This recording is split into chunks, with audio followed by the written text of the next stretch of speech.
Hey everybody, welcome to Always Bored, Never Boring. Today we are looking at issue 41 and 42 of Warhammer 40,000 Conquest magazine, the Partworks magazine from Hachette Publishing and Games Workshop, which comes out weekly at $7.99. Why are we looking at the two issues together?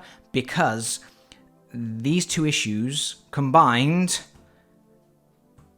give you one Plagueburst Crawler, because you get half of the kit with one magazine and half of the kit with the other. And it's a fantastic kit. Let's take a quick look at it before we look at the magazines.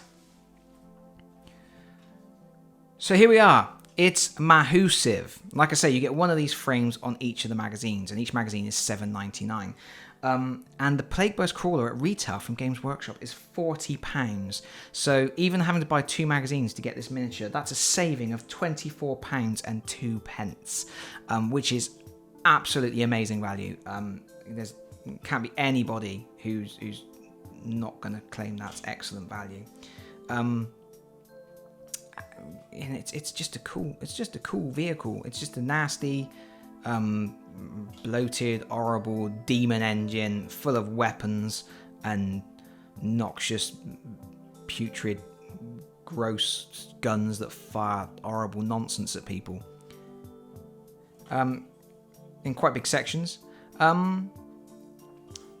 It's gonna be more of a challenge for assembly than some of the previous things. Although this isn't the first time we've had vehicles with the subscription.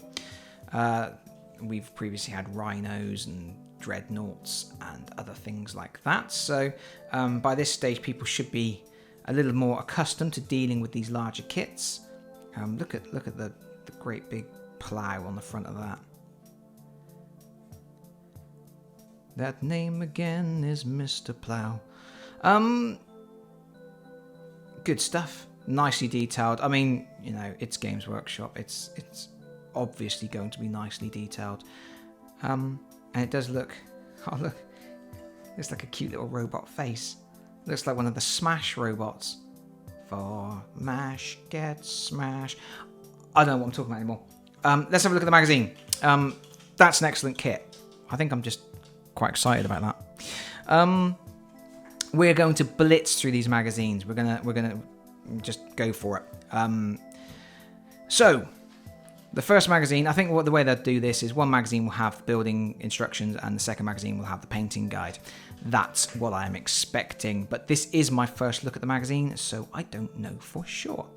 A little bit of information on the Plagueburst Crawler. All you need to know is it brings the pain. Look at that. Look at the mortar on it. It's got entropy cannons. It's got a heavy slugger. And a Plagueburst mortar. And a whacking great ram blade that if you stand in front of it, you're going to have a bad day. You can see it there in scale to some Death Guard and Poxwalkers. So it's a pretty hefty thing when it's all assembled. It's going to be a really cool centerpiece for the Death Guard force that they've been accumulating over the course of the issues so far with Warhammer 40,000 Conquest. And there's a little close-up look at the different weapons. Some of these are options, I believe. You always have the Plagueburst mortar, but I think you can either have a heavy slugger or a volley gun. Or the entropy, and then either entropy cannons or the plague spitters. I'm not sure what the difference is between those. And then we've got a bit on Space Wolves. This is quite interesting because obviously the magazine itself focuses on Ultramarines and Death Guard, and those are the miniatures you get. But they do actually shine a light on other chapters, other factions, other histories. So that's nice. A little bit of Space Wolves heraldry. Lovely. A bit on Fenrisian Wolves. They're bitey. Warzone Fenris. Some history and stuff. And then we are into the assembly guide. Obviously, if you get your magazines weekly, you will only have half of the kit once you've got this issue, and you have to wait another week to get the other half. As a subscriber, I get my issues in bundles of 4 once a month, so I had both halves turn up at the same time, which is great. The main section of the Plagueburst Crawler goes together quite nicely because it's big, chunky pieces. And then it's just the twiddles and diddles to add to the outside. Yellow bits are where glue goes. And there you go. So you can either choose the Rot Hail volley gun or the heavy slugger. And obviously it's quite a long building guide. And then you've either got entropy cannon or plague spitters on the edges. Yeah, it's quite a sizable kit, so it's quite a sizable instruction guide. So that'll take a little while to get through, but it's got a lot of little bits and twiddles and diddles to put on the outside. But as long as you follow these guides closely, make sure you're following the numbering on the pictures, you shouldn't have any problems. The assembly instructions for Games Workshop miniatures are top notch. And then we've got how to paint Death Guard, and we're back to highlighting again. So we're going back to the paints they gave with last issue, the Wild Rider Red, Stormhost Silver, and Liberator Gold, to add highlighting to Death Guard miniatures. And again, they're being very... if you watched my previous video, you'll know that I was impressed with the painting guide, because it really did sort of go into how to hold the brush, how to make sure you keep your point fine, holding the brush at 45-degree angles, running it on the edges. Generally just very good comprehensive painting guide, and they've done exactly the same thing here again. They're talking about very specific elements on the miniatures, like this is how you paint the bell, this is how you paint the rims of the shoulder pads, this is how you paint the weapons. Very good. Silver highlights, and then the red highlights, and I don't like that red highlight on the hood there. That doesn't look nice to me. Don't know what it is. That just immediately struck me as not looking very nice compared to the other bits. I think it's because of the shape of the hood, maybe. But anyway, it's Warzone Kalon. It is time. We are in issue 41, and it is time to switch to the new battle map. They gave us the new battle map quite a few issues ago, but this is the first time that we are using it. And all of this stuff in the diagram, thermic plasma regulators, alchemite stacks, the hemotrope reactor, those are all things that will be coming in subsequent issues. But for now, it's kind of like... just photographed onto the battle map, so it's there until you can replace it with an actual 3D representation, which is cool. And it's got some very simple rules for what they do. Thermic plasma regulators, don't blow them up. Actually, I don't know why I actually said what the rules. They block line of sight, and you can't move through them. Don't blow them up either. Yeah, and so here you go. This is images of forthcoming products that we will be receiving with our subscription. And then there's a mission, War Without End.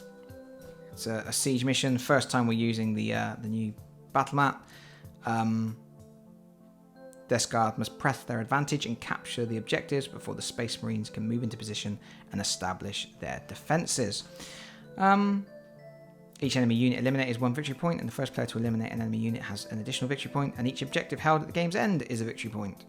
So, yep, toe-to-toe slugfest, really.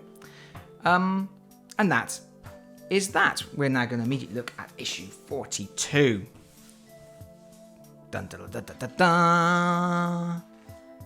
The Ages of Mankind. They've been doing quite a comprehensive rundown of the Ages of Mankind in the fluff sections, and here's a bit on the Eye of Sauron, the Eye of Terror. And the Garden of Nurgle. Everybody loves the Garden of Nurgle. Let's all play in the garden. Florence, it is a lovely morning. Look at those cute little things. See, I'd want to go and hang out in Nurgle's garden, play with those guys. You can play hide and seek with them. They'd be a lot of fun. I mean, you'd gradually mutate into some horrible tentacled blubbery beastie. But hey, you can't have everything, can you? What have we got? Yes, that's just a lot of information about the Garden of Nurgle. What else? Ground to dust. What's that? Oh, it's a battle. It's more fluff and stuff. Cool. A little bit about the Skitari.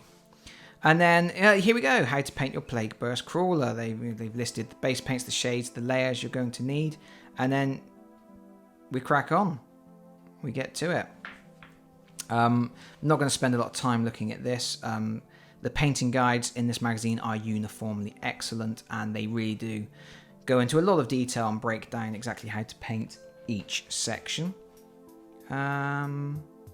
Yep, recess shading. So this is something that they introduced a few issues back.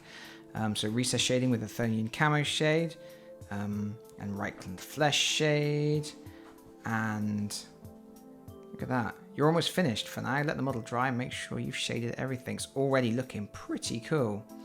And then they add some highlighting with Liberator Gold and Stormhost Silver. Dry brushing! Hey, I don't think have they previously mentioned dry brushing? I don't believe they have.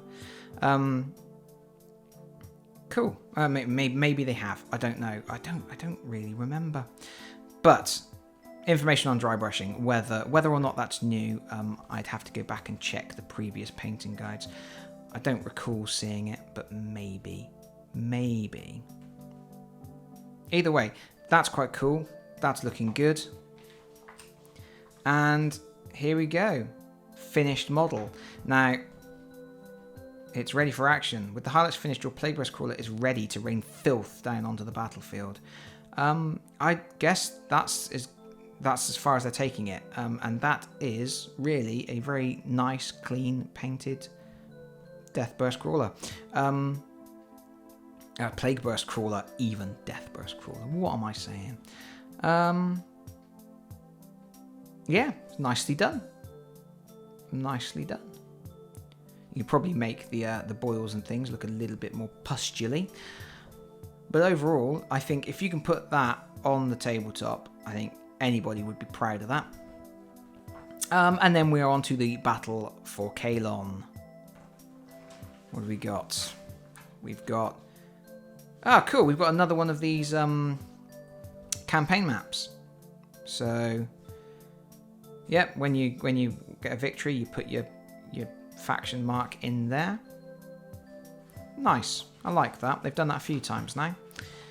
They've done it for individual missions, and they've also done it for missions that string together into a narrative.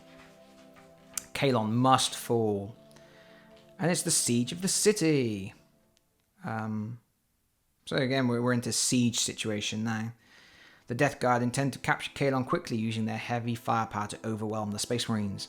The Space Marines can slow the Death Guard advance if they can silence their heavy weapons. If the Death Guard gain a foothold here, the Space Marines may struggle. So it's eliminating the enemy warlord for victory points, holding objectives, and yeah, there we go. And then we have the datasheet for the Plagueburst Crawler, which was not in the previous issue. So there it is, with some special reminders about the special rules for the Plagueburst Mortar. It has the range rules for the Plagueburst Crawler is that it has actually a minimum range. It can't, it's a 12 inches to 48 inches. It can't shoot less than 12 inches, blow itself up. And also it doesn't require line of sight because it's lobbing stuff up into the air and then down over walls. Good stuff. And that's it. That's our two issues 41 and 42 back to back. We will take a quick look at what's coming up next. We have in issue 43, oh look, it's those thermic plasma regulators that we were just looking at. And then in issue 44, ooh, it's going to be paint. It's going to be, it's more lead belcher. I guess lead belcher is really useful. I use lead belcher a heck of a heap, but still not very exciting to get paints you've already got with the magazine. But more interestingly, it's the Necron compound, which is actually a special dry brush paint, and it says learn to dry brush with dry paints. So again, another new painting technique, being a new type of paint and information on how to use that type of paint. So that's good, along with edge highlighting recently and recess shading, which they've done previously. They really are starting to introduce all those other ideas and concepts with painting that I have said in previous videos that I wish they were introducing more of that thing by now because we are so many issues in, and now it's coming, it's happening. It's started to happen. But that is all for another time. As always, I'm going to do a running total thingy, and it's the cost of subscribing to the magazine versus the cost of purchasing all of the cover products from the magazine at retail prices. So the full price that Games Workshop charges, not taking into account online discounts, not taking into account the value of the magazine, any other bonuses and things like that that you get as a subscriber. Literally cost for cost comparison of the cover products, which hopefully some people will find useful. But that is it from me, and that is it for this particular bundle of Warhammer 40,000 Conquest magazine. I will, I assume, shortly be receiving another bundle, and you will see me again for more of this nonsense. I hope you will join me. Thank you very much. As always, please leave comments and queries below, and I will see you all again very soon. Bye-bye.